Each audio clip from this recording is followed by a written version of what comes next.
네, 안녕하세요. 용수단 문철의 김문철 회계사입니다. 네, 오늘 처음으로 세무세모 컨설팅 수업을 진행을 하게 됐는데요. 오늘의 컨설팅 수업은 첫 번째 수업은 재무회계 수업이고요. 두 번째 수업은 원가관리회계 수업, 그리고 마지막으로 세법학 수업 순으로 진행이 됩니다. 자, 진동차반 컨설팅 수업 지금 시작합니다.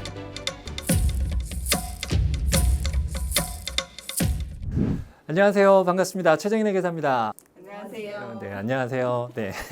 우리 세무 아마 첫 수업인 것 같은데 여러분들 제가 첫 수업을 담당하게 돼서 무한한 영광으로 생각을 하고 저는 지금 강의도 하고 있지만 평생 하고 있는 일이 이제 회계사니까 그 회계사 하는 일이 거의 반 정도가 감사고 반 정도가 컨설팅 쪽이었는데 컨설팅은 사실 그분들의 문제점을 확인을 하고 어떤 방향으로 나가면 된다는 걸 제안을 하고 거기에 맞춰서 회사가 성장하는 것을 보고 나도 돈을 버는 직업이니까 앞으로 저를 닥터 초이라고 불러주시기 바랍니다.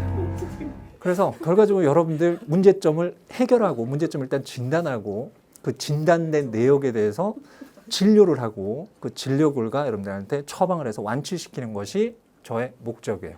여러분들은 재무회계 완치 정상인을 만드는 게 내 목적이고 점수는 회계학 전체를 얘기를 한다면 75점이에요. 문항수로 얘기를 한다면 전체 40문제 중에서 30문제야. 내가 항상 이 숫자를 학생들 시험 전에 늘 얘기를 하는 거거든. 일단은 75점이면 고득점이 아니야. 엄청나게 고득점이야. 다른 과목도 사실 우리가 쉽다고 생각하는 다른 일부 과목도 75점 맞는 거 쉽지는 않잖아. 근데 이게 75점 정도 나온다라고 한다면 어마어마하게 높은 점수란 말이에요. 게다가 제가 40문항 중에서 30문항을 여러분들한테 강조 말씀드린 이유는 이제 내년도가 되면 이제 또 1차 시험을 볼 거야. 그때 1차 시험을 볼 때는 올해 1차 시험 봤을 때하고 정말 느낌이 다를 거거든. 내가 장담하건대 올해 1차 시험 보는 것보다 내년 1차 시험 볼 때가 더 떨릴 거야. 그리고 걱정도 훨씬 더 많이 될 거야. 이유는 여러분들 1년 동안 열심히 했으니까 합격 가능성이 상당히 높아졌거든. 그럴 때 떨리게 되는 거라고. 나도 합격 가능성이 없는 첫 번째 회계사 1차 시험 들어갔을 때 웃고 나왔어. 왜 웃고 나왔을까? 기대도 안 했으니까. 별로 걱정을 안 해. 그때 나올 때는 뭐만 생각되냐면 내가 풀었던 것만 기억나. 그러니까 나 이거 풀었네 기분 좋게 나오는 거지. 근데 점수는 이게 형편없는 거야. 그런데 내가 진짜 합격을 했을 때 그 해에 1차 시험 보고 들어갈 때도 되게 긴장했고 1차 시험 끝나고 나서도 되게 불안했어. 아 이거 못 풀었나. 그때는 내가 생각나는 건 못 푼 문제밖에 생각이 안 나거든. 아마 여러분들도 그렇게 될 거예요. 그런데 40문항 중에서 30문항을 노리고 들어가면 일단 마음이 편해요.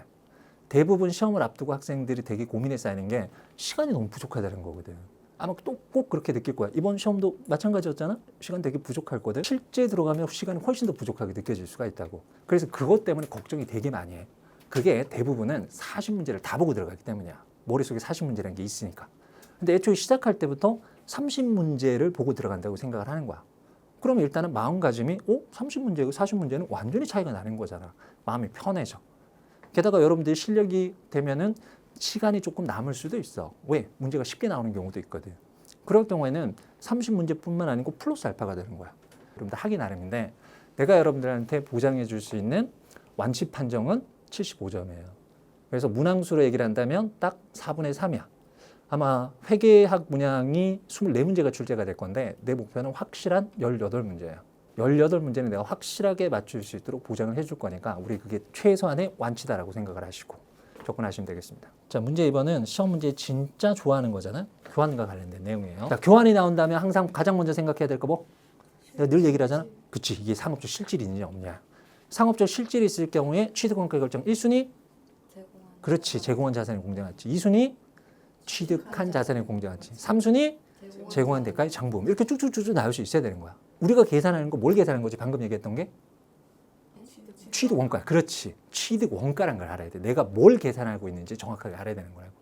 하지만 상업적 실질이 없다면 실제 사고판 적이 없다니까. 따라서 그때 취득 원가는 그냥 장부금 액승계. 관련된 교환 손익은 발생하지 않는다. 이게 머릿속에 정리가 돼 있어야 되는 거라고. 이걸 활용을 해서 문제를 풀어나가면 되는 거라고. 자, A양 답안지입니다. A양 답안지. A양 답안지 계산 잘했어요. 계산 잘했는데 가능하면은 이걸 머릿속으로 해결하지 말고 내가 틀 만들어준 게 있을 거야. 그치? 차변, 대변 딱 놓고 어떤 게 장부에 빠져나가는지 어떤 게 들어오는지 명확하게 만들어 놓고 이 금액에 따라서 1순위, 2순위, 3순위 적용하는 거. 이 틀에 따라서 연습을 하셔야지 나중에 실수를 안 하게 된다고. 실수를. 이런 문제 간단한 문제인데 이거 틀리면 대부분 실수 때문에 틀린 거거든. 이런 것들 진짜 타격이 큰 거야. 오케이? 자, 두 번째 B양으로 갑니다. 자, B양도 다 잘 맞췄어요. 나 이틀 내가 권장하는 방법이었잖아. 그치? 이틀에 따라 연습 잘했어요. 자, C양의 경우에는 봐, 이게 지금 명확하게 안 나와 있는 거라고. 우리가 지금 계산해야 될 사항은 취득원가를 결정을 하는 거야. 상업적 실질이 있으니까 내가 뭘 봐야 되는 거지? 준 걸 봐야 된다고. 준 것에 뭐? 공정가치를 봐야지, 공정가치. 그 내가 준 게 지금 하나에 둘이야. 둘이잖아, 둘. 두 개에 대한 공정가치 합계 금액이 취득원가가 돼야 되는 거야. 다음 문제로 가시죠. 4번 문제 확인합니다. 자, 4번 문제는 사실 조금 어려운 문제예요. 어려운 문제였어요. 근데 다들 뭐 성과가 나쁘지는 않았던 것 같아. 자, 미리 여러분들한테 얘기를 한번 해볼게. 문제 13문제 중에서 10문제는 객관식 교재 문제. 객관식 교재 문제인데 주관식으로 바꿨던 것 뿐인 거야. 나머지 3문제가 실제 주관식 문제야. 근데 여러분들 몰랐지? 이게 객관식 문제인지? 분명히 아마 작년에 객관식 과정 들었을 거야. 뭐 내 수업은 아니더라도 내 수업이 됐든 다른 선생님이 됐든 분명히 그 기출문제 유형이니까 보긴 봤을 거라고. 근데 그거 짐작도 못했지? 그 정도는 아직까지 여러분들은 환자란 얘기예요. 치유가 필요하다. 계속 반복 한번 해보도록 합시다. 자, 이 문제는 일단은 문제가 커요. 그래서 여러분들한테 아마 시험 시간으로 준 시간이 60분을 아마 줬을 거야. 13문제 60분 계산 한번 해볼까? 한 문제당 평균 4분하고 30초가 넘어. 어마어마하게 사실 긴 시간이라고. 그래서 제가 객관식 문제라고 얘기를 했던 게 그거였거든. 우리 단순 평균적으로 얘기를 한다면 한 문제 푸는데 걸리는 시간 알지? 그치? 그 시간대로 한다면 거의 한 1분 30초, 1분 40초 만에 한 문제씩 풀어내야 되는 거야. 근데 너네 아마 이렇게 생각할 수도 있을 거든. 이게 주관식이니까. 뭐 사실 시간이 조금 더 많이 소요될 수도 있을 거야. 내가 지금 뒤통수를 때리는 거라고. 그래서 원래 이건 객관식 문제였다고. 사실 물론 이게 답안을 쓰는데 좀 시간이 조금 더 소요가 될 수는 있었겠지만 실제 5분 정도 걸리면서 걸릴 시험 문제는 아니었다고. 왜? 이미 1차 때 한 번 여러분들 겪어놨던 얘기거든. 무슨 말인지 알겠지? 좀 반성을 한번 해야 되겠지?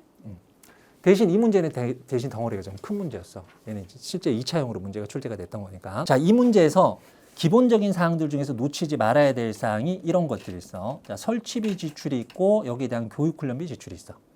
그리고 두 번째 경우에도 취득세 납부액이 있고 대외 홍보비 20만 원 지출이 있어. 자, 요놈들을 취득원가에 반영해야 되느냐 말아야 되느냐 이거 관련된 사항이잖아, 그렇지? 내가 딱 3가지는 무조건 기억하라고 얘기를 했던 것 같아. 이 3가지는 절대 취득원가에 포함되면 안 돼. 뭐? 그렇지, 낭비된 거. 그리고 그렇지, 교육훈련비. 그리고 또 광고선전비. 3가지야. 3가지는 그냥 머릿속에 딱 박아놓고 있어. 얘는 무조건 비용인 거야. 그럼 비용이 손익계산서에 단기 손익에 영향 있겠지. 이걸 활용을 할 수 있어야 된다고. 이게 비용이다라는 건 아는데 손익에 미치는 영향을 계산하십시오라고 한다면 당연히 손익에 마이너스 효과가 들어간다까지 연장시켜 주셔야 되는 거야. 근데 그 부분이 취득원가에 포함되지 않네? 그걸로 버려. 그럼 문제가 틀릴 수밖에 없는 거잖아.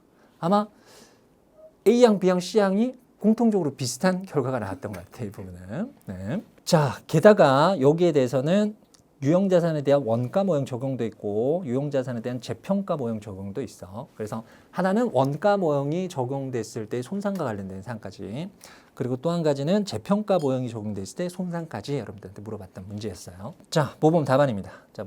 일단 취득원가 결정한 다음에 자, 첫 번째 원가 모형이 적용되는 항목에 대해서는 다음과 같이 문제 정리하자고. 취득원가 결정을 하고 감가상각 방법이 뭐가 적용되는지 꼭 확인을 하고, 감가상각 A 방법도 있고 B 방법도 있잖아. 그중에서 무슨 방법 적용할지 결정한 다음에 잔존가치까지 반드시 고려해서 감가상각 들어가고, 다만 감가상각은 항상 기간값이다 보니까 언제부터 감가상각 계산할 거냐 이게 중요하잖아. 그래서 내가 뭘 기재하자고? 항상 취득 언제부터 개시를 하는지 표시를 해놓고 하자고. 실수를 줄이면 줄일수록 여러분들 성적은 더 오를 수밖에 없어. 기본적인 실력도 마찬가지겠지만. 그 다음이 원가 모형이니까 손상을 적용을 하는 거야, 그렇지? 그럼 감가상각이 진행된 장부 금액과 뭐하고 비교를 하면 된다고요? 회수 가능액, 그렇지? 회수 가능액은 어떤 금액이야? 둘 중에 큰 금액이야. 뭐하고 뭐? 수용 공정가치 그리고 사용가치. 그래서 두 가지 자료가 모두 나온다면 큰 금액 잡아주면 되고, 지금처럼 그냥 회수 가능액 자료가 나온다면 그거 써주면 되는 거지. 원가 모형은 후속 기간에 환입이 발생할 때 한도 있다 없다? 한도가 있어 없어? 있어 없어? 있어요. 자, 그러면 원가 모형의 한도 금액을 계산하실 수 있어야 돼. 한도 금액은 뭐였지? 원래 좋아. 손상이 없었더라. 그렇지. 정확해.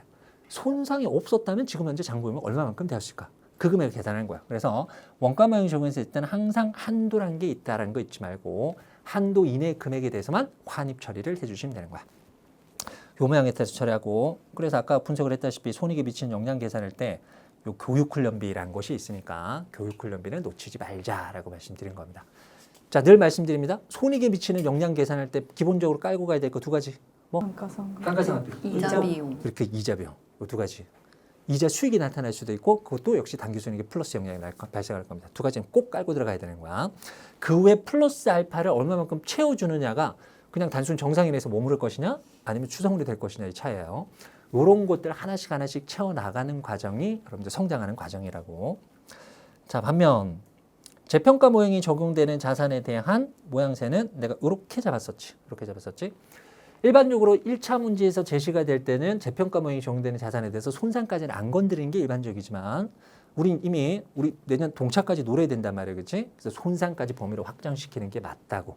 그때 관리하는 표가 요 모양새를 따라가자라고 얘기를 했었지. 그렇지? 감가상각 진행을 한 다음에 재평가 절차 밟고 그 다음에 손상까지 고려가 될 거니까 재평가를 통해서 기타 포괄손익이 미친 영향도 있지만 단기손익이 미친 영향도 있고 손상을 통해서 재평가액이 우선적으로 감소하고 그리고 손상차손 인식되는 거 요 세 가지 틀에 따라서 여러분들 진행을 해주자고. 자, 오늘 수업은 여기서 제 수업은 마무리하도록 하고 이제 다른 선생님들 수업도 쭉 이어져야 될 거니까 나머지 수업도 잘 받으시기 바라고. 우리 오늘 처음 만났잖아요. 그 이기양양하게 구한번 외치고 끝냅시다. 자, 진동이들 세모 합격이지. 오케이. 수고하셨습니다. 안녕하세요. 안녕하세요. 오늘 첫날인데 분위기도 어색할 것 같고 어떻게 좀 잘 나오는지 모르겠습니다. 귀엽습니다. 뭐 웃고 뜯을 때가 아니에요. 답안지가. 무슨 머리띠 왜 쓰신 거예요? 오늘 첫날이라서 긴장할까봐 분위기 좀 좋게 만들려고 그럴까? 오버한 건 아닌가? 너무 걱정이 많아요. 어찌됐든 이제 두 문제 우리가 풀었어요. 이제 40분 드렸는데 정현아 배부를 구했지? 근데 네가 물량 흐름을 파악을 안 해놨네?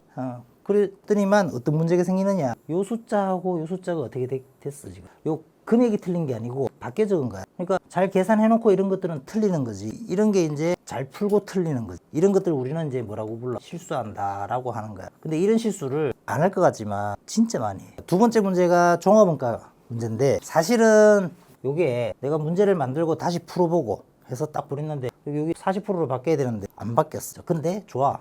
그럼 이거 50%로 풀면 되잖아. 그럼 이제 약간의 이제 문제가 뭐냐, 얘가 50%까지 하다가 넘어왔. 근데 50%에서 검사했어. 그러면 기초가 작년에 50%면 50%까지 와서 검사를 받았을까 안 받았을까?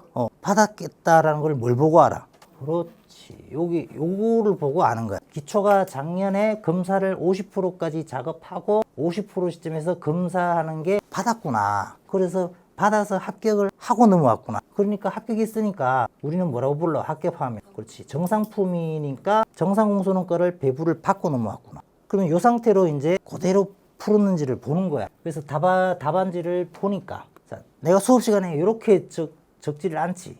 여기서 여기를 구했잖아. 자, 그리고 그림이 왜 없지? 근데 뒤에 보면 요런 게 배부하는 것들을 정확하게 했어. 하기는 요거를 정확하게 적용을 해서 풀었더라고. 그래서 요런 것들은 이제 개념은 알고 있구나. 그런데 우선 정상과 비정상 공손을 요거 구하는 그림이 없고, 그리고 요거를 여기서 정상 비정상으로 구분해서 따로 안 했어. 물론 계산은 보면 이런 것들을 잘 해서 하긴 했는데 이걸 안 적어 놓으면 반드시 실수가 나와. 팔 아픈데 왜 적겠어? 실수 안 하려고 적는 거지. 근데 이제 또 이런 것들은 잘 계산해내. 그러니까 딱 보면 뭔가 빨리 계산하는 자기만의 뭔가를 자꾸 가지고 있는데 그걸 빨리빨리 하려다 보니까 아까처럼 실수 같은 게 나와. 여기서는 실수가 이제 없었지만 실수가 있는 거야. 이게 또 언제 실수를 할지는 몰라. 빨리 푸는 게 좋은 게 아니야. 정확하게 푸는 게 좋은 거야. 답은 맞추고 틀리는 게 중요한 게 아니고 풀이 할 때 보면, 풀이하는 과정을 보면 이제 그런 것들이 자꾸 보여. 그럼 시간을 왜 좀 여유 있게 주느냐, 이런 것들을 다 적는 연습을 해야 돼. 그러니까 수업 시간에도 얘기하지만 자꾸 적어봐서 여기에 어떤 숫자가 있는지가 나중에 안 적어도 보일 정도로 되면 이제 안 적어도 돼. 근데 아직 그런 연습도 안 하고 자꾸 이렇게 생략하는 게 불완전하면 무조건 실수를 하게 되니까 그 실수해서 떨어지는 게 제일 아깝잖아. 모르는 문제는 몰라서 틀리고 아는 문제는 실수해서 틀리면 어디서 점수를 챙기냐 이거지. 풀이가 요 정도면 되게 압축해서 풀었잖아. 근데 요거는 이제 딱 그 한 주제를 물어보려고 낸 건데 요렇게 풀면 또 실수할 확률이 높아진다. 물론 맞추면 상관없어. 요렇게 압축해서 탁 풀어서 그럼 시간도 줄이고 맞추고 하면 아무 문제 없지. 근데 만약에 틀렸을 때 얘기야. 이거 충분히 맞출 수 있는 건데 만약에 여기 계산을 이렇게 압축해서 풀다가 틀리면 이런 게 하나가 기본 뭐 5점짜리 막 6점짜리 이런데 그런 거 위험하거든. 그다음 여기 이제 이렇게 보기가 좋아. 답안지가 이렇게 나오면 좋은데 자, 그리고 보면 이제 항상 그 밑에다가 뭘 적어야 돼? 이걸 이렇게 이건 무조건 적어놔야 돼. 이게 두 번째라고 내가 얘기를 하잖아. 항상 적을. 그럼 여기 어디로 넘어가? 여기 어디로 가? 그렇지. 여기로 들어오잖아. 여기로 들어오는 거 이것도 적어 안 적어? 적어야지. 여기까지는 웬만하면 적는 게 좋아. 이제 이 뒤로는 생략이 가능해. 이제 이 뒤로는 좀 안 적어도 돼. 왜냐면 여기 어디로 갔는지를 알잖아. 어디로 갔어? 매출원가. 요거는 어디에 가 있어? 제품. 요거는 어디에 가 있어? 제공품에 가 있는 건 이제 여기까지 이제 다 파악했으니까 굳이 이제 이 뒤로는 안 가도 되지. 그리고 항상 이거 적어놔야지. 그러니까 지금은 내가 원래 40%로 만들었는데 문제에서 50%로 했으니까 여기 이렇게 돼 있겠지. 이런 그림은 그려놔야 나중에 뭐를 할 수 있어. 그렇지. 물량 가지고 배부하는 비율을 이걸 그림을 그려야 이제 이런 것들을 정확하게 찾아낼 수 있고 나중에 정상공수란가 배부할 때도 이 그림에서 빨리빨리 판단할 수 있고 그게 오히려 시간을 줄이는 거지. 그리고 문제를 정확하게 파악할 수 있게 되고 그 다음 여기까지는 이거는 안 할 수 없는 절차지. 이거 안 하면 문제 못 푸니까. 근데 여기는 항상 얘기했는데 생략해도 좋아. 이거까지 적고 있을 시간은 없으니까. 그 다음 회계 처리하려면 결국 뭘 구해야 돼? 문제에서 회계 처리해라. 그러면 결국은 요거하고 요거 회계 처리하잖아. 그럼 사실은 요 두 개만 구하면 돼. 얘는 굳이 구할 필요는 없지. 두 개만. 뭐 계산기로 여기서는 빨리 해도 돼. 근데 이거를 이렇게 배부할 때 자기만의 방법을 그렇게 가지고 있던가 아까처럼 뭐 식으로 이렇게 빨리빨리 하는 게 있으면 실수하지 않도록 연습만 해놓으면 돼. 근데 막 그렇게 지저분하게 하면 나는 경험상 자꾸 실수를 하더라고. 그래서 실수하는 게 싫어. 그래서 딱 틀 안에서 그냥 딱 풀려고 항상 노력하지. 지금은 정확하게 아는 게 중요하잖아. 그래서 아까 우리 여기 정상원가 같으면 항상 이 계산 흐름이라는 게 있잖아. 계산 흐름. 처음에 요거 배부율 미리 정하고 제조간접원가 T계정에다가 표시하고 그 다음에 제공품 계정 차변에다가 적으면 이제 어떻게 흘러가는지 그 뒤로는 이제 안다. 이런 흐름에 대한 개념이 잡혀 있어야 되거든. 그러니까 모든 문제는 그 틀 안으로 가져와서 다 풀리도록 잡아놓으면 1차 시험이든 2차 시험이든 걱정할 게 없어. 근데 이거를 안 잡고 빨리 푸는 연습을 자꾸 하니까 문제가 생기더라. 끝! 네, 안녕하세요. 예, 반가워요. 우리 세모세모 진동차반 세법학 첫 번째 시간이네요. 우리 정윤 학생 거 가지고 이제 얘기하는데 답안 작성 이거 한번 읽어봤어요? 안 읽어봤어요? 관심이 없나요? 요 틀대로 해야지. 틀대로 해야 여기 벗어나면 안 되는 거잖아요. 일단 검은색 필기구만 사용하라 이렇게 되어 있네요.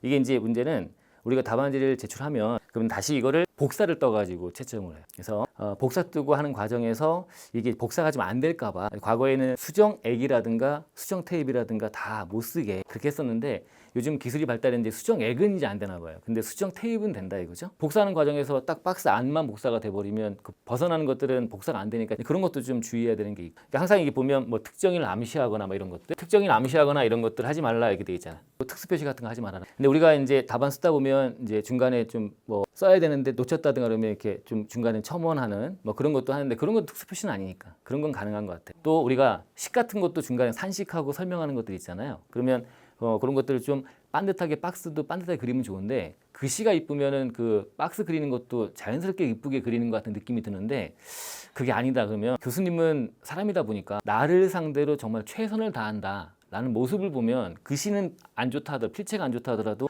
이 사람이 글씨 안 좋은 걸 어떻게 할 거야. 태생적으로 안 좋은 거를 나한테 최선을 다하고 있구나 이렇게 하게 되면 진심이 느껴지니까 답안 채점할 때 좀 사람이다 보니까 좀 더 주지 않을까 이런 생각에서 그래서 답안지를 좀 정성을 다해서 보여줘야 그게 이제 일단 출발인 것 같아. 우리가 연습장이 앞에 3장이 있어. 그죠? 16쪽 중에 앞에 3장이 연습지인데 그걸 활용을 하면 좋은데 이 연습지에다가 막 날짜 같은 거 넣어갖고 막 이렇게 하다가 그러다가 또 5페이지 가서 5쪽 가서 막 거기다 내용 쓰다가 앞에 뭐라고 했지 왔다 갔다 이거 얼마나 불편해. 근데 우리가 답안 써봐야 알지만 16쪽까지 다 못 쓰잖아요. 여유가 되게 많아. 여유가 많기 때문에 그냥 우리 답안지에다가 5쪽, 6쪽, 7쪽에 그 내용을 그 위에다가 그냥 뭐 날짜 따지고 이런 거 해. 며칠이고 며칠 지나고 따져보는 거 이런 것들 한 다음에 그냥 마지막에 잊지 말고 이렇게 박스 치고 지우면 돼. 굳이 왔다 갔다 하면 얼마나 하나씩 할까? 요거는 이제 예전에 보니까 어떤 학생이 이렇게 했는데 처음에는 뭐 하는 짓이냐 그랬는데 정말 유익한 거야. 정말 좋은 거야. 어? 그래서 페이지 왔다 갔다 그것도 얼마나 신경 써요. 그렇죠? 그래서 그냥 바로 보면서 여기 보고 여기다 끄적끄적 한 다음에 뭔가 판단할 것들 한 다음에 답안지 쓰고 그리고 이거 잊어버리고 이 박스 안 치면 큰일 나요. 교수님이 나한테 뭐 하는 거냐 해서 박스를 딱 치고 X 치는 거 잊지 말고 그렇게 하면 좋을 것 같아요. 이런 걸 좀 봤고요. 그럼 이제 답안지는 봤고 이제 우리 쓸세 얘기 잠깐 해보고 그러면 쓸세를 가지고 이제 말하는 스터디를 한번 해보려고 해. 쓸세가 이제 조만간 출간이 되니까 나오면 일단 말하는 스터디로 얘기해보는 걸 하면서 제가 들어보면 또 이거는 잘못 생각하고 있는데 답안지도 채점하다 보니까 내용 안에도 잘못 생각하는 게 좀 있더라고요. 그런 것들 가지고 또 얘기도 나눠보고 하는 그런 토론식의 스터디. 자, 우리 다음 시간에 또 보는 걸로 이걸 마칠게요. 예.